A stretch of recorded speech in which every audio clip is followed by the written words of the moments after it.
The Book of Daniel. Daniel chapter 1. In the 3rd year of the reign of Jehoiakim, king of Judah, came Nebuchadnezzar, king of Babylon, unto Jerusalem, and besieged it. And the Lord gave Jehoiakim, king of Judah, into his hand, with part of the vessels of the house of God, which he carried into the land of Shinar, to the house of his God, and he brought the vessels into the treasure house of his God. And the king spake unto Ashpenaz, the master of his eunuchs, that he should bring certain of the children of Israel, and of the king's seed, and of the princes, children in whom was no blemish, but well-favored, and skillful in all wisdom, and cunning in knowledge, and understanding science, and such as had ability in them to stand in the king's palace, and whom they might teach the learning and the tongue of the Chaldeans. And the king appointed them a daily provision of the king's meat, and of the wine which he drank, so nourishing them 3 years, that at the end thereof they might stand before the king. Now among these were of the children of Judah Daniel, Hananiah, Mishael, and Azariah, unto whom the prince of the eunuchs gave names. For he gave unto Daniel the name of Belteshazzar, and to Hananiah of Shadrach, and to Mishael of Meshach, and to Azariah of Abednego. But Daniel purposed in his heart that he would not defile himself with the portion of the king's meat, nor with the wine which he drank. Therefore he requested of the prince of the eunuchs that he might not defile himself. Now God had brought Daniel into favor and tender love with the prince of the eunuchs.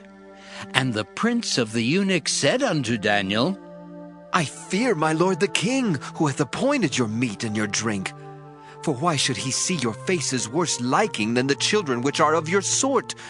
Then shall ye make me endanger my head to the king.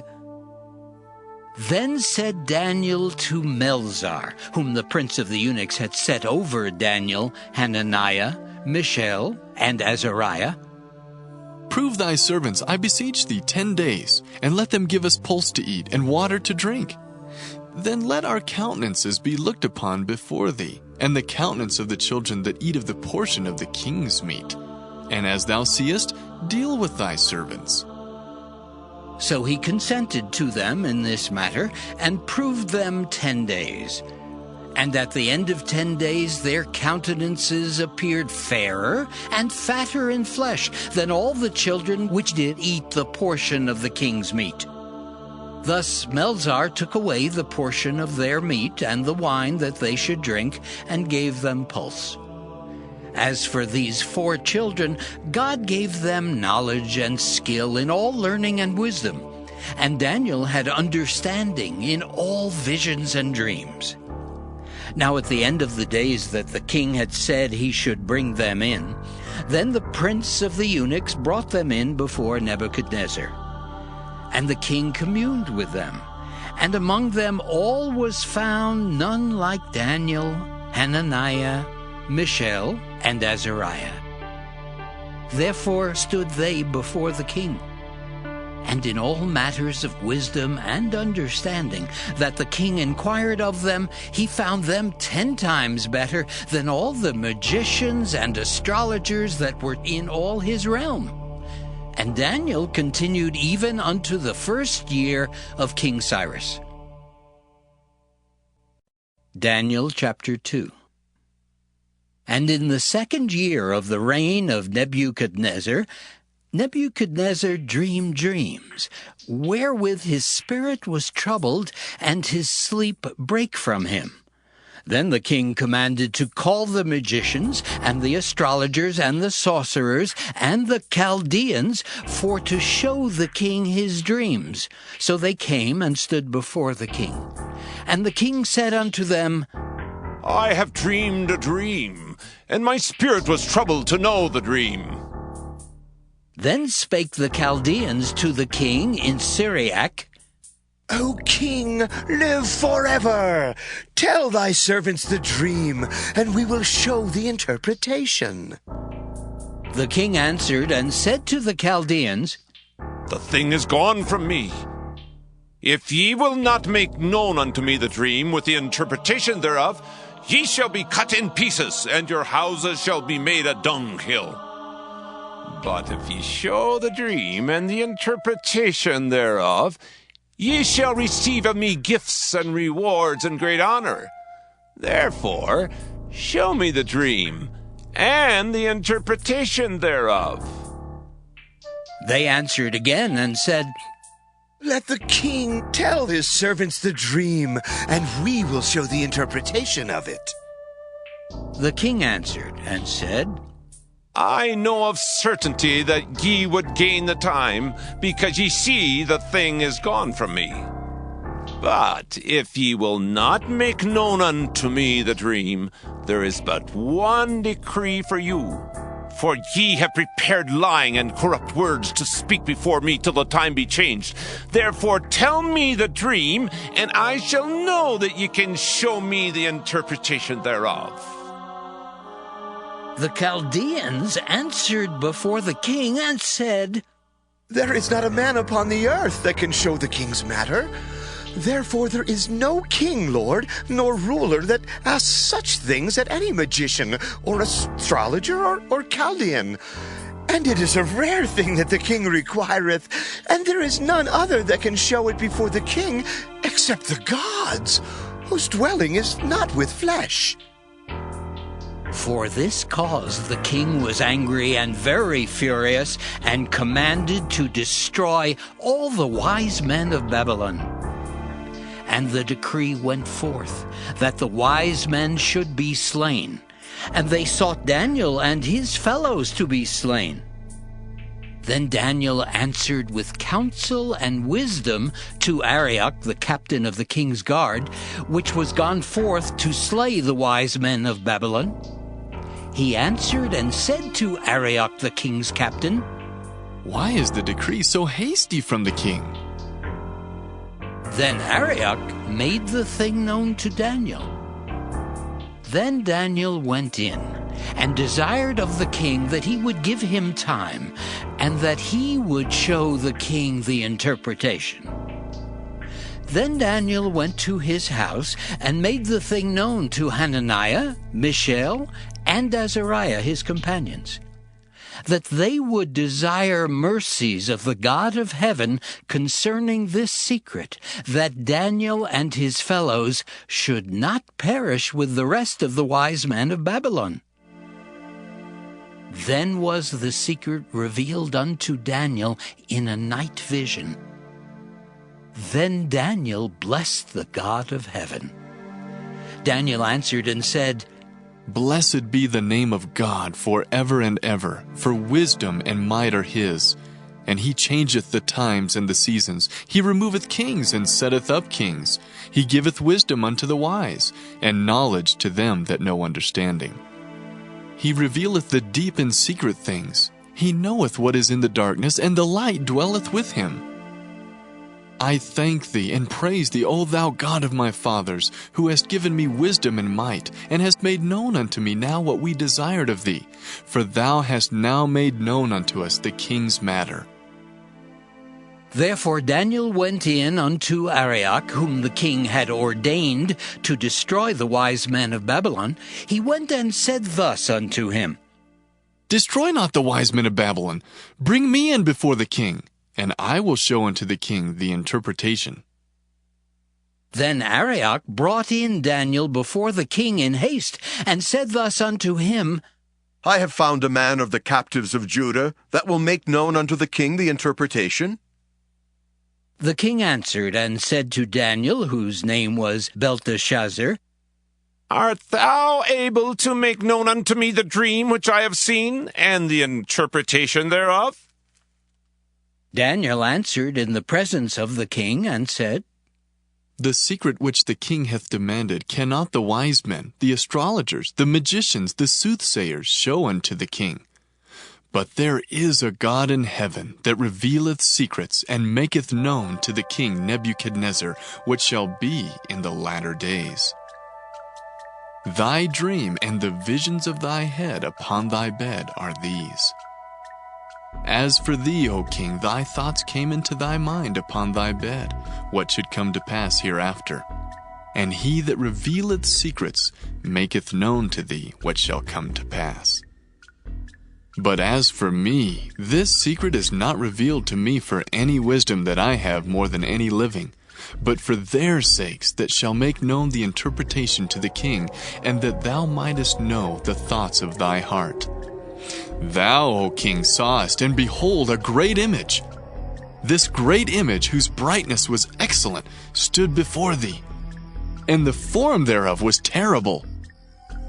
This image's head was of fine gold, his breast and his arms of silver, his belly and his thighs of brass, his legs of iron, his feet part of iron and part of clay. Thou sawest till that a stone was cut out without hands, which smote the image upon his feet that were of iron and clay, and brake them to pieces. Then was the iron, the clay, the brass, the silver, and the gold broken to pieces together, and became like the chaff of the summer threshing floors. And the wind carried them away, that no place was found for them. And the stone that smote the image became a great mountain, and filled the whole earth. This is the dream, and we will tell the interpretation thereof before the king. Thou, O king, art a king of kings, for the God of heaven hath given thee a kingdom, power, and strength, and glory. And wheresoever the children of men dwell, the beasts of the field and the fowls of the heaven hath he given into thine hand, and hath made thee ruler over them all. Thou art this head of gold.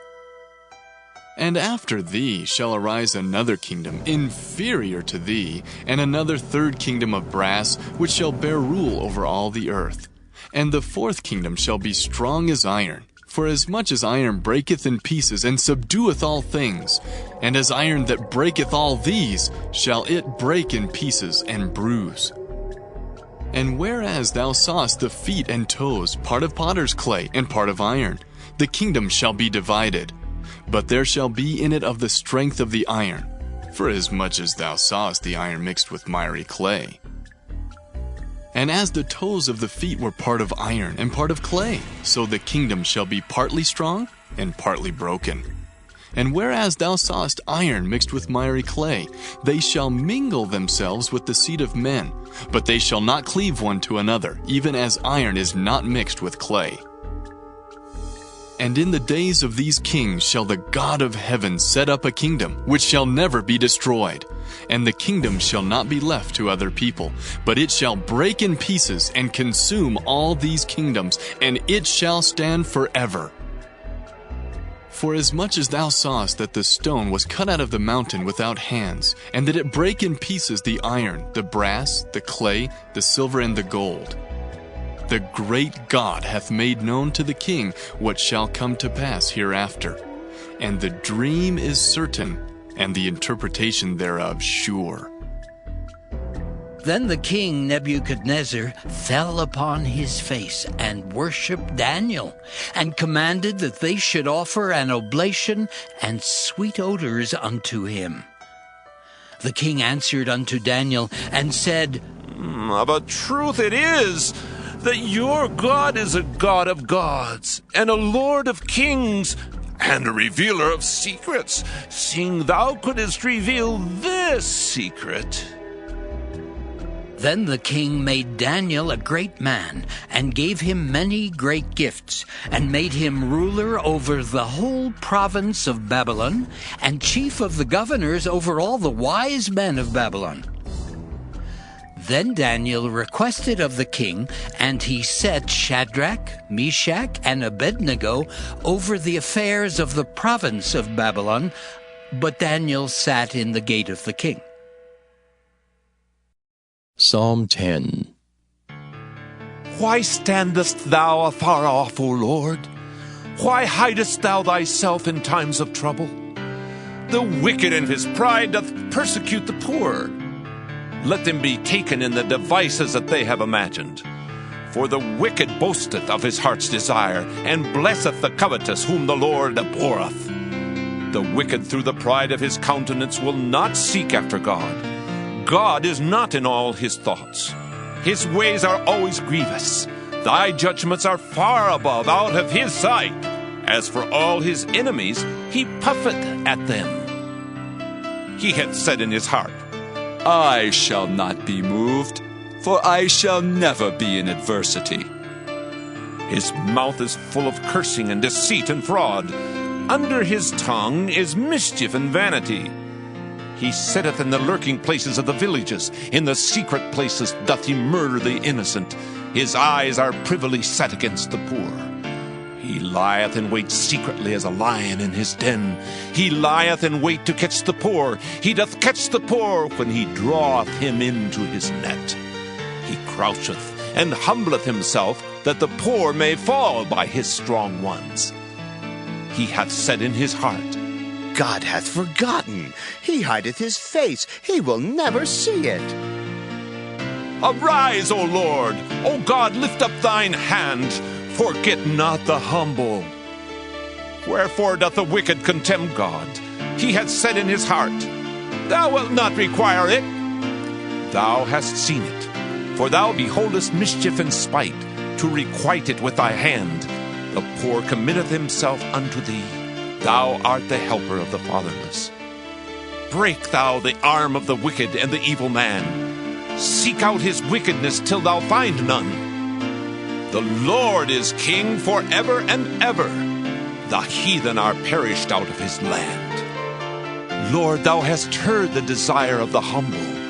Thou wilt prepare their hearts. Thou wilt cause thine ear to hear, to judge the fatherless and the oppressed, that the man of the earth may no more oppress. Proverbs chapter 24. Be not thou envious against evil men, neither desire to be with them. For their heart studieth destruction, and their lips talk of mischief. Through wisdom is an house builded, and by understanding it is established. And by knowledge shall the chambers be filled with all precious and pleasant riches. A wise man is strong, yea, a man of knowledge increaseth strength. For by wise counsel thou shalt make thy war, and in multitude of counselors there is safety. Wisdom is too high for a fool. He openeth not his mouth in the gate. He that deviseth to do evil shall be called a mischievous person. The thought of foolishness is sin, and the scorner is an abomination to men. If thou faint in the day of adversity, thy strength is small. If thou forbear to deliver them that are drawn unto death, and those that are ready to be slain, if thou sayest, Behold, we knew it not, doth not he that pondereth the heart consider it? And he that keepeth thy soul, doth not he know it? And shall not he render to every man according to his works? My son, eat thou honey, because it is good, and the honeycomb which is sweet to thy taste. So shall the knowledge of wisdom be unto thy soul. When thou hast found it, then there shall be a reward, and thy expectation shall not be cut off. Lay not wait, O wicked man, against the dwelling of the righteous. Spoil not his resting place, for a just man falleth 7 times, and riseth up again. But the wicked shall fall into mischief. Rejoice not when thine enemy falleth, and let not thine heart be glad when he stumbleth, lest the Lord see it, and it displease him, and he turn away his wrath from him. Fret not thyself because of evil men, neither be thou envious at the wicked. For there shall be no reward to the evil man. The candle of the wicked shall be put out. My son, fear thou the Lord and the king, and meddle not with them that are given to change. For their calamity shall rise suddenly, and who knoweth the ruin of them both? These things also belong to the wise. It is not good to have respect of persons in judgment. He that saith unto the wicked, Thou art righteous, him shall the people curse, nations shall abhor him. but to them that rebuke him shall be delight, and a good blessing shall come upon them.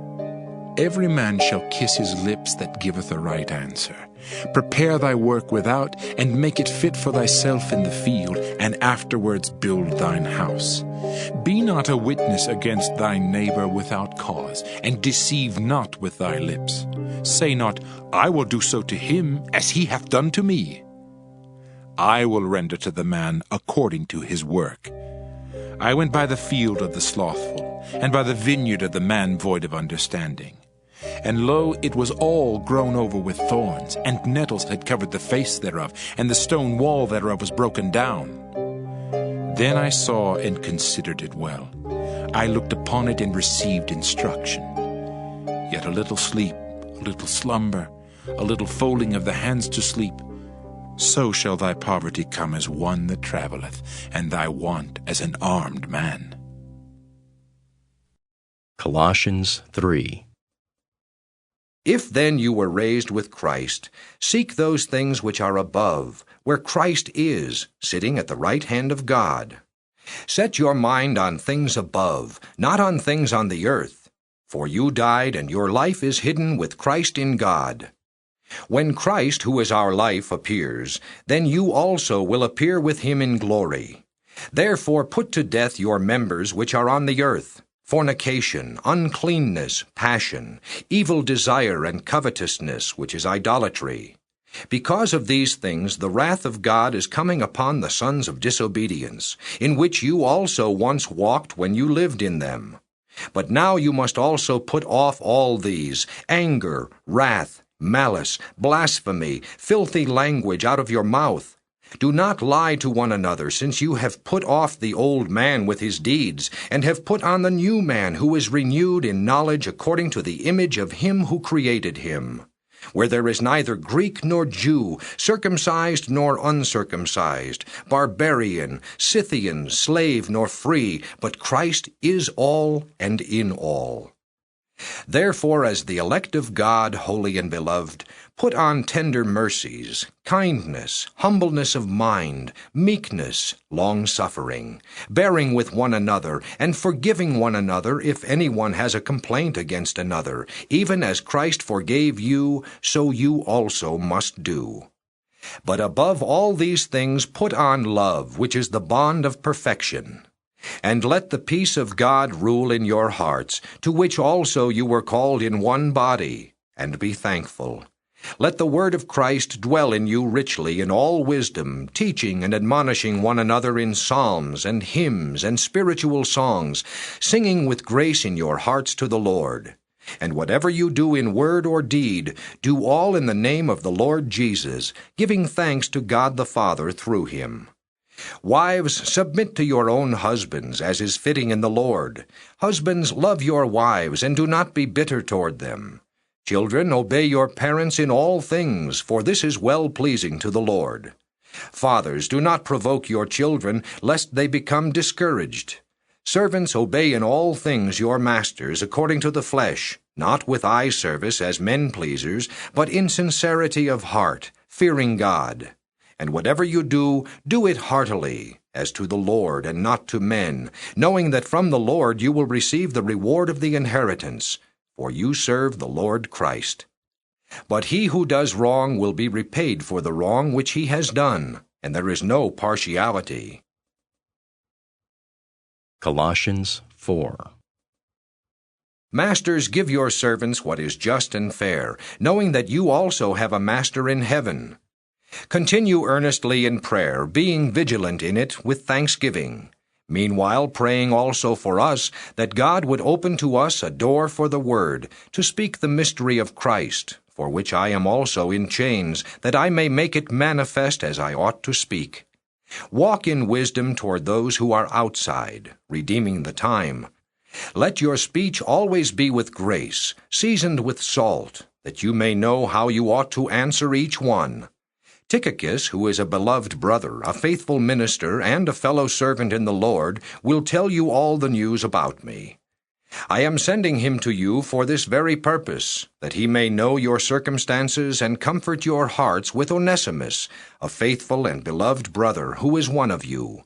They will make known to you all things which are happening here. Aristarchus, my fellow prisoner, greets you, with Mark, the cousin of Barnabas, about whom you received instructions. If he comes to you, welcome him. And Jesus, who is called Justus. These are my only fellow workers for the kingdom of God, who are of the circumcision. They have proved to be a comfort to me. Epaphras, who is one of you, a servant of Christ, greets you, always laboring fervently for you in prayers, that you may stand perfect and complete in all the will of God. For I bear him witness that he has a great zeal for you, and those who are in Laodicea, and those in Hierapolis. Luke, the beloved physician, and Demas greet you. Greet the brethren who are in Laodicea, and Nymphas, and the church that is in his house. Now when this epistle is read among you, see that it is read also in the church of the Laodiceans, and that you likewise read the epistle from Laodicea. And say to Archippus, Take heed to the ministry which you have received in the Lord, that you may fulfill it. This salutation by my own hand, Paul. Remember my chains. Grace be with you. Amen.